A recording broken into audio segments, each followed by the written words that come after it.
అన్న నమస్తే. ఏర్పాట్లు అయితే వరస్ట్గా ఉన్నాయి. ఇంత పొద్దున్నే ఈ రకంగా మినిమం ప్రోటోకాల్ లేదు, పద్ధతి లేదు, ఏర్పాటు లేదు. ఈరోజు ఇక శివుని మీద ఇక భారం పెట్టుకొని మాత్రమే కొరివి రావాల్సిందిగా భక్తులకు విజ్ఞప్తి చేస్తాను. ఎందుకు సార్ ఇంత ఆకర్షగా ఉన్న పరిస్థితి ఏంటి సార్ అక్కడ? వరస్టు నా పోలీసు బాగాలేడు, నా ఈఓ బాగాలేదు, నా కమిటీ బాగాలేదు. నా చరిత్రలో కొన్ని ఏళ్ళ చరిత్రలో ఇంత అధ్వానంగా నేను ఎప్పుడు కూడా చూడలే. మొత్తంగా అయితే ఫుల్ ఏర్పాటు చేస్తారని పేపర్లో సంబంధించిన స్టేట్మెంట్లు కూడా వేస్తున్నారు. ఏంటి ఎట్లా నువ్వు ఎట్లా పోతావు గుళ్ళే? అయితే చూడొచ్చు టోటల్ ఇక్కడ మన సంబంధించిన రాష్ట్ర నాయకులు ఎమ్మెల్సీ గారు తక్కలపల్లి రవీంద్రరావు గారు కూడా పూర్తి స్థాయిలో అగ్రమవుతున్న పరిస్థితి. అయితే ఏర్పాట్లలో కొద్దిగా లోటుపాటు ఉన్నాయని కూడా చెప్తున్న పరిస్థితి. సంబంధించింది అధికారులు కూడా ఇక్కడ పోలీస్ సిబ్బందులు కూడా ఏర్పాట్లు విఫలమన్నట్టు కూడా కొంతమంది సంబంధించిన నాయకులు మన ఎమ్మెల్సీ గారు కూడా చెప్తున్న పరిస్థితి. అయితే ఏముందనేది లోపలికి వెళ్ళి తెలుసుకునే ప్రయత్నం అయితే చేద్దాం. మనతో పాటు యువ గారు ఉన్నారు. ఏంటండి ఏర్పాట్లు కొద్దిగా లోటుపాట్లు అంటున్నారు, ఏంటి ఎలా చూస్తారు మీరు? ఎలక్షన్ కోడ్ని దృష్టిలో పెట్టుకొని మనం ఎదురుగా వెళ్ళి రిసీవ్ చేసుకునే పరిస్థితులు లేవు. దాని కోణంలో మాకు సరైన గౌరవం దక్కలేదనే ఆ కోపంలో ఉన్నారు. మన ఎమ్మెల్సీ గారిని ఎలక్షన్ కోడ్ సందర్భంలో మేము ఎదురుగా వెళ్ళి రిసీవ్ చేసుకునే పరిస్థితి లేకపోయింది. దానికి వరకు వారికి మాకు ఎదురొచ్చి ఇది చేయలేదు అనే కోపంలో ఉన్నారు. ఎదురు వచ్చి అంటే ప్రోటోకాల్ ప్రకారం తీసుకోలేదనే ఒక భావంతో మీ మీద అగ్రమవుతున్నారా ఎట్లా? అంతే అండి. ప్రోటోకాల్ ప్రకారంగా మేము ఎమ్మెల్సీ వచ్చి ఇన్నిసార్లు ఫోన్ చేస్తున్నాం, మీరు మమ్మల్ని పట్టించుకోవట్లేదు, వచ్చి రిసీవ్ చేసుకునే పరిస్థితి లేదు, ఎవరు కూడా మమ్మల్ని పట్టించుకోవట్లేదని కోపడుతున్నారు. ప్రోటోకాల్ ప్రకారం తీసుకోవాలి. ఎలక్షన్ కోడ్ ఉంది కాబట్టి మనం నాయకులను ఎదురెళ్ళి తీసుకునే పరిస్థితి లేదు. ఒకటేనా ఇంకా ఏమైనా పరిపాలన? అంతే. లోపలికి వెళ్ళి చూసేది ఎలాంటి ఏర్పాట్లు అనేది లోపలికి వెళ్ళి చూద్దాం.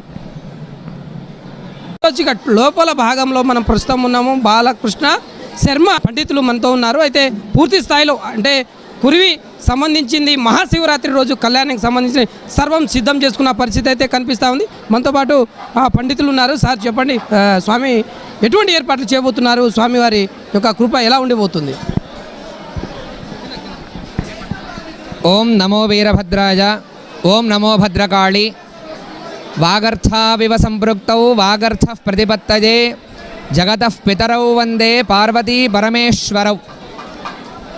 ఈనాడు మనమందరము కూడా కురవి శ్రీ భద్రకాళీ సమేత వీరభద్రేశ్వర స్వామి దేవస్థానంలో మహాశివరాత్రిని పురస్కరించుకుని శ్రీ భద్రకాళీ సమేత వీరభద్రేశ్వర స్వామి వారికి విశేష ద్రవ్యములతోటి అభిషేక అర్చనాది కార్యక్రమాలన్నీ కూడా చేసుకుని మనం స్వామివారి అనుగ్రహాన్ని పొందుతూ ఉన్నాము.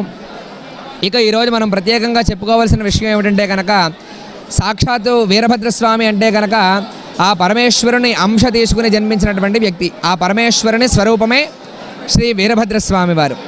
ఈనాడు కురవి క్షేత్రంలో నిన్నటి రోజున 25వ తారీఖు నాడు నుంచి మనకి 12వ తేదీ వరకు కూడా స్వామివారికి బ్రహ్మోత్సవ కార్యక్రమాలన్నీ కూడా విశేషంగా జరుగుతూ ఉంటాయి. 16 రోజుల పాటుగా ఉత్సవములన్నీ కూడా ఇక్కడ జరిపించడం అనేది జరుగుతుంది. నిన్నటి రోజున అంకురార్పణ చేసి స్వామివారి బ్రహ్మోత్సవాలన్నీ కూడా ప్రారంభం చేయడం జరిగింది.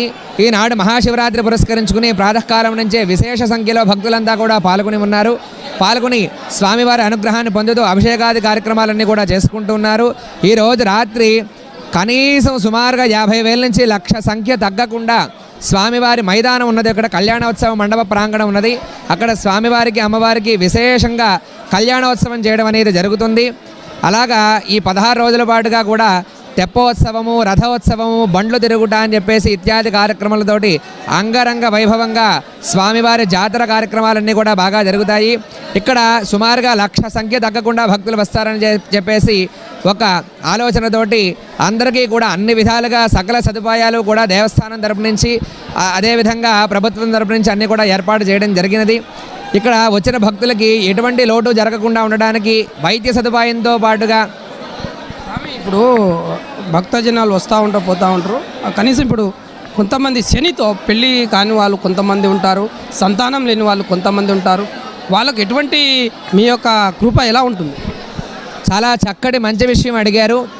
ఇక్కడ మనం మహాశివ పురాణాన్ని తీసుకుని మనం పరిశీలన చేసి అధ్యయనం చేసినట్లయితే కనుక అక్కడ మనకు ఒక విషయం తెలుస్తూ ఉన్నది. ఒకానొక సందర్భంలో ఆ పరమేశ్వరుడికి చాలా విపరీతమైనటువంటి ఆగ్రహం వచ్చిన సందర్భంలో వీరభద్రుడు జనిస్తాడనమాట. అప్పుడు స్వామివారిని వీరభద్రుడు అడుగుతాడు, తండ్రి నన్ను ఎందుకు ఇలాగ ఉద్భవించేలా చేసావు, నీ కోరిక ఏమిటి అని చెప్పేసి అడగగానే ఆయన అంటాడు, పార్వతీదేవి చనిపోవడానికి కారకులు ఎవరవుతారో వారందరినీ కూడా సర్వనాశనం చేసేసాయని చెప్పేసి ఆజ్ఞాపించగానే వీరభద్రుడు భద్రకాళీ సమేతుడై దక్షయజ్ఞ ధ్వంసానికి బయలుదేరతాడనమాట. అక్కడ ఆ యజ్ఞంలో ఆయనకు అడ్డు వచ్చిన అందరినీ కూడా ఆయన సంహరించుకుంటూ వెళ్ళిపోతూ ఉంటారన్నమాట. ఈ విషయాన్ని మనం ఇక్కడ ఎందుకు చెప్పుకుంటామంటే కనుక ఎవరికైతే వీరభద్రుడి అనుగ్రహం లభిస్తుందో వారికి సకల దేవతల అనుగ్రహం కూడా లభిస్తుంది. ఎందుకంటే కనుక సాక్షాత్తు వీరభద్రుడు అనే ఆయన పరమేశ్వర అంశ సంభూతుడు. అదేవిధంగా అందరితోటి కూడా యుద్ధంలో గెలిచినటువంటి దేవత అంశ.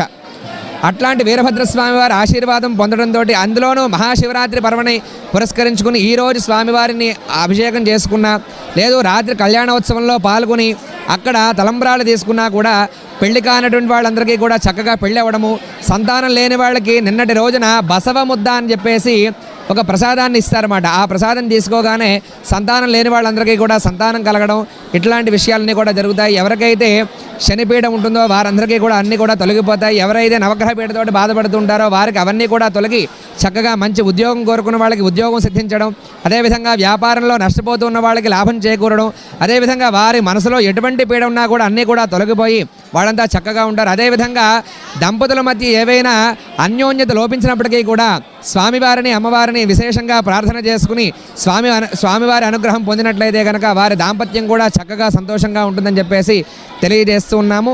ఇంకనూ కూడా విశేష సంఖ్యలో వచ్చి భక్తులందరూ కూడా స్వామివారి అనుగ్రహాన్ని పొందాలని చెప్పేసి కోరుకుంటూ ఓం నమో వీరభద్రాయ, ఓం నమో భద్రకాళి. పండితులు గారు చెప్పిన ప్రకారంగా భక్తులు కూడా వాళ్ళ యొక్క కోరికలను కోరుకుంటే ఆ యొక్క కోరికలను తీర్చడానికి స్వామివారు మీ ఎదురు చూస్తున్నట్టు పరిస్థితి అయితే కనిపిస్తుంది. ఇది ఇంకా కొంతమందికి సంబంధించిన వాళ్ళని అడిగి తెలుసుకునే ప్రయత్నం అయితే చేద్దాం.